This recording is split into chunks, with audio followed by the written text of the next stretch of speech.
Halo semuanya, selamat datang di segmen analisa. Kita dikejutkan dengan berita yang sangat menyedihkan sekali di mana ada sebuah kecelakaan di kawasan Ciater, Subang, Jawa Barat. Ada sebuah bus yang merupakan study tour atau perpisahan dari SMK Lingga Kencana Depok. Ini mengalami remblong dengan 11 orang meninggal dunia dan sekitar 50-an orang lainnya mengalami luka-luka. Yang paling menyedihkan adalah pada saat kita ketahui dari 11 orang yang telah mengembuskan nafasnya terakhir tersebut, itu kan kita ketahui terdiri dari guru, terus juga ada pelajar di dalam bus tersebut, serta ada pengendara motor. Lantas apa yang terjadi sebenarnya? Apakah ini ada unsur kelalaian dari supir atau bahkan ada oknum-oknum lainnya? Apakah ini menjadi salah satu pesan yang mau disampaikan oleh alam gitu kepada masyarakat bahwa kayaknya perlu ditinjau ulang kembali mengenai study tour atau bahkan sebuah kegiatan jalan-jalan oleh sebuah sekolah ataupun juga ya institusi pendidikan, apakah ini menjadi sesuatu yang urgent atau tidak? Kalaupun tetap ada, tetap dijalankan study tour atau seperti hal ini, haruskah ditingkatkan lagi keamanannya? Karena kejadian seperti ini bukan kali pertama terjadi di Indonesia, artinya memang ada sesuatu hal yang perlu diperbaiki. Kita bahas terlebih dulu adalah kronologi keterangan dari supir yang bernama Sadira yang saat ini dirawat di rumah sakit. Ada sebenarnya kalau kita ketahui bahwa keterangan dari supir ini memang pada saat dia berangkat, ini kan kejadiannya di hari Sabtu ya, 11 Mei 2024, sekitar jam setengah tujuan sore lah. Ini sudah gelap waktu itu. Jadi kejadiannya, kata si Sadira supir ini bilang bahwa saat kami berangkat dari Depok, itu kan hari Jumat. Ini kurang lebih mungkin cuman menginap satu malam doang di area Jawa Barat. Saya mulai dari Depok, Jumat menuju ke alun-alun Bandung, dan kami sempat menginap semalam di Ciamplas. Dalam proses tersebut, keadaan bus itu normal-normal aja, tidak ada kendala sama sekali.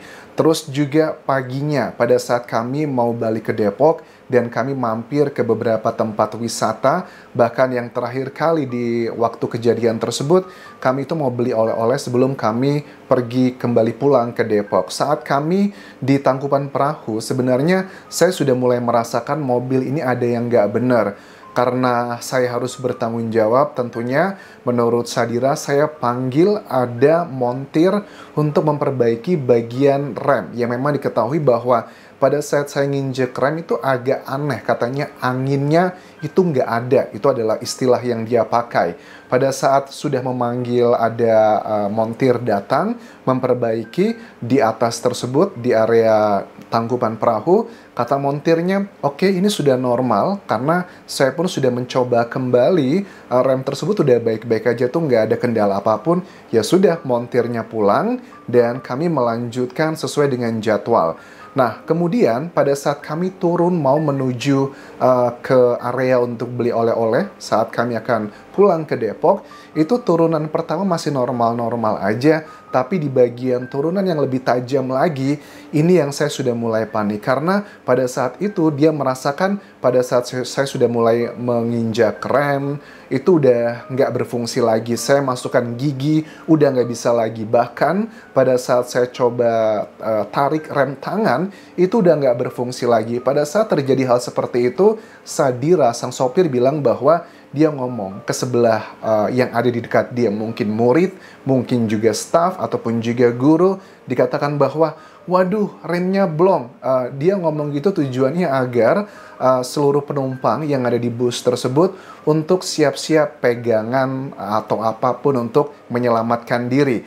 Pada saat itu sudah mulai terjadi kepanikan, dia sudah nggak bisa lagi mengkontrol lagi mobil tersebut, dan akhirnya dia memutuskan bahwa saya mempertimbangkan kalau saya tidak menghantamkan mobil ini ke tiang listrik, aku yakin banget, katanya, ini mobil akan terus, katanya, jatuh ke bawah dan akan mengakibatkan banyak mobil yang bakal terkena. Jadinya untungnya ada tiang listrik tersebut yang secara tidak langsung ini bisa menahan mobil bus tersebut untuk tidak turun jatuh ke bawah. Nah, kemudian pada saat sudah dilakukan segala upaya, ya sudah nggak bisa lagi dia lakukan apapun dan mobilnya terjadi seperti itu. Dan kechaosan menurut sejumlah saksi yang selamat juga, misalnya dari Fahmi Fahruruzi yang merupakan siswa yang selamat, ya memang betul pernyataan dengan supir itu memang sama, banyak yang linear, dan dia mengatakan bahwa pada saat sudah dimulai turunan kedua, memang teman-temannya beserta dia itu sudah mulai panik, sudah mulai teriak-teriak, dan kami nggak ngerti apa yang harus dilakukan. Dan kemudian terjadilah peristiwa tersebut. Dalam peristiwa ini tidak tunggal, tetapi ada beberapa kendaraan pun yang ikut ke dalam kejadian ini. Pertama adalah sebuah mobil Daihatsu, dan juga 3 motor pun ikut dalam peristiwa ini. Makanya tidak heran salah satu korbannya juga adalah pengendara motor yang ada di sini. Tetapi kalau aku lihat dari keterangan supir ini lebih pengen memberikan statement bahwa saya sudah well prepare kok. Tidak benar tuduhan bahwa kita nggak well prepare atau ada kesalahan manusia. Ini kan dari sudut pandang ya supirnya ya. Kita kan tidak bisa rely kepada satu keterangan alat bukti saja, karena ini sudah ada dugaannya ada unsur pidana, dan dalam dunia hukum untuk menentukan satu hal itu fakta atau menentukan ini adalah sebagai tersangkanya kan harus ada 2 alat bukti. Alat bukti dalam dunia hukum ada 5, ada keterangan saksi, keterangan ahli, keterangan terdakwa, petunjuk, dan juga surat ya. Dan dalam keterangan pihak kepolisian pun diketahui bahwa di sepanjang jalan area kejadian itu tidak ada bekas kayak injakan rem. Bannya itu kan ada khas ya, kalau ban itu kan ngerem kemudian tetap jatuh, itu kan ada khasnya geserannya, seretan tuh kelihatan banget, dan ini memang tidak ada. Dan ini adalah menjadi salah satu petunjuk yang memang betul yang menyebabkan ini semua adalah karena rem blong tersebut. Tetapi apakah statement dari sang supir Sadira ini bahwa dia sudah memperbaiki mobil tersebut pada saat dia beberapa saat sebelum turun dari tangkupan perahu tersebut, apakah itu masuk akal ataukah tidak, ataukah cukup ataukah tidak? Ini harus di cross check lagi sebenarnya dari keterangan montirnya. Kan memang betul ada keterangan dari sejumlah saksi, misalnya Fahmi Fahruruzi juga bilang pada saat kami sebelum turun dari tangkupan perahu, saya tuh sempat melihat dengan sopirnya bahwa sopirnya tuh lagi ngebenerin sesuatu di mobil tersebut. Sebenarnya bukan di situ sih, Fahruruzi ngelihatnya adalah di rest areanya. Apakah rest area yang di mana, tapi itu bukan poin utama. Tetapi Fahruruzi mengatakan bahwa memang betul dia melihat ada bagian si supir tuh memperbaiki sesuatu hal. Pada saat ditanya katanya olinya itu lagi agak bocor begitu. Tetapi kayaknya saya malah disuruh sholat sama guru saya, jadi saya nggak nanya lebih dalam. Nah, kita pengen tahu keterangan dari montirnya ya. Montir jika benar yang dipanggil untuk memperbaiki.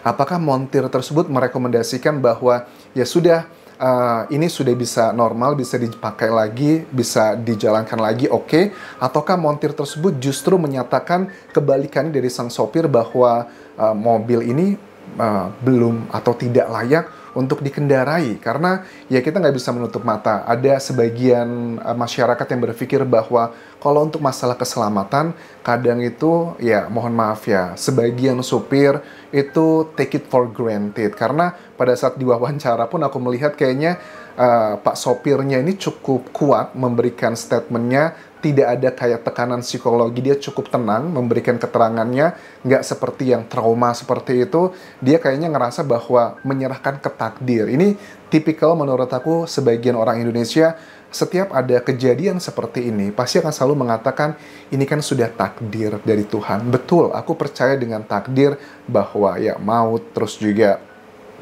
jodoh, rezeki itu kan sudah ada takdirnya. Tetapi kalau semua kejadian seperti ini diserahkan ke takdir, lantas buat apa ilmu pengetahuan? Jujur, dengan adanya temuan dari pihak kepolisian yang menyatakan bahwa ternyata bus tersebut itu bus Transputra Fajar yang dikendarai oleh kejadian ini ternyata kan tidak ada izin untuk jalan ya. Terus juga tidak ada kadaluarsa status uji berkalanya.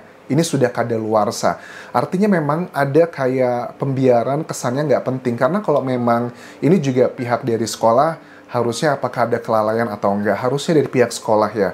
Pada saat mereka akan meng-hire atau menyewa sebuah bus, ya paling tidak standarisasinya harus dicek. Mohon dicek, apakah ini busnya ada surat izin untuk jalannya? Apakah bus ini juga sudah lulus atau masih ada uji berkalanya? Karena kan kalau uji berkala itu yang dites itu kan banyak ya, nggak cuma sekedar sekali dua kali. Ini jujur kalau ditanya apakah ada kelalaian, ya sepertinya ada kelalaian karena dengan bus tersebut tidak berizin, status uji berkalanya juga telah kadaluarsa. Artinya ada pihak dari ya otoritinya, terutama dari pihak sekolah pada saat mereka menyewa mobil ini tanpa bermaksud menyalahkan. Cuman ini kan kalau sudah terjadi korban seperti ini, kita bisa melihat ibunda, orang tua, keluarga dari ke-11 orang yang sudah meninggal dunia ini, ya memang betul takdir. Tetapi kalau seandainya mereka sudah well prepare, seperti yang di-statementkan dari para si supirnya, bahwa saya sudah memperbaiki, sudah dikatakan oke, ya aku sih nggak yakin ya bahwa yang dikatakan sopir itu 100% benar. Bisa aja itu adalah alibinya. Ya, terlepas sekali lagi ini adalah masalah takdir atau bukan, teman-teman. Tapi jujur ini sudah kesekian kalinya peristiwa terjadi di Indonesia. Dan mungkin untuk ya sekolah-sekolah, baik itu SD, SMP, SMA, ataupun juga tingkat perguruan tinggi, pada saat kalian akan melakukan kegiatan yang outbound seperti ini dengan sebuah bus, pastikan adalah dengan bentuk tanggung jawab kalian adalah mengecek apakah kendaraan yang kalian sewa untuk para peserta itu sudah ada izinnya atau belum, atau terus juga mengenai kadaluarsa status uji berkalanya itu masih oke atau tidak, karena itu adalah cerminan dari bentuk tanggung jawab penyelenggara terhadap perjalanan mereka. Sekali lagi aku juga mengucapkan turut berduka cita untuk semua keluarga, dan kalau kita lihat dari testimoni para keluarga juga mengatakan bahwa sebenarnya saya itu sudah ada firasat, katanya firasat gak enak. Bahkan anak saya itu pernah cerita katanya mobilnya itu sempat masuk ke lubang pada saat mau berangkat. Jadi dari awal tuh saya sudah nggak enak perasaannya. Tapi sekali lagi teman-teman, tanpa rasa tidak punya empati, tetapi menurut aku kejadian kali ini yang berkali-kali terjadi di Indonesia, ini adalah sebuah simbol harus ada yang diperbaiki untuk sistem dari sekolahannya atau organisasinya. So, itu yang bisa aku bahas mengenai kejadian yang sangat menyedihkan ini. Dan satu hal yang luar biasa menurut aku sangat merinding adalah pada saat ada ambulans ya, ada puluhan ambulans yang didatangkan langsung dari Depok pun juga datang untuk membantu berjejer untuk membawa para korban. Aku merinding banget bahwa begitu bersatunya ya masyarakat Indonesia pada saat ada seseorang atau sekelompok orang yang membutuhkan bantuan. Tetapi sekali lagi, please don't take it for granted. Jangan katakan ini adalah sekedar takdir, tetapi jujur ini ada sesuatu hal yang harus diperbaiki. Dengan beberapa hal yang aku sampaikan tadi, ada sesuatu hal yang salah dalam sistemnya yang kesannya take it for granted untuk semuanya hal tersebut. Sampai jumpa lagi di video berikutnya. Tinggalkan like dan juga komen, subscribe channel YouTube ini, follow Instagram, Facebook, dan juga akun TikTok Dian Jasno Semara. Sampai jumpa.